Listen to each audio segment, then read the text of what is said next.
Hello guys, this is another quick video, this time teaching you how to remove suggested pages on Facebook. So let's say you have some pages that you don't want to see anymore on your Facebook account, and that is totally possible now. You just need to go to your profile, you just need to go to the pages and then going to discover.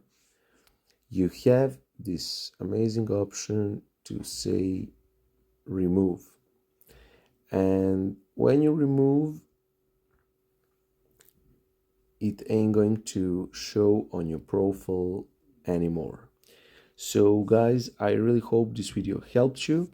Be sure to throw us a follow and be sure to subscribe to our channel for more useful tips. See you guys in the next video.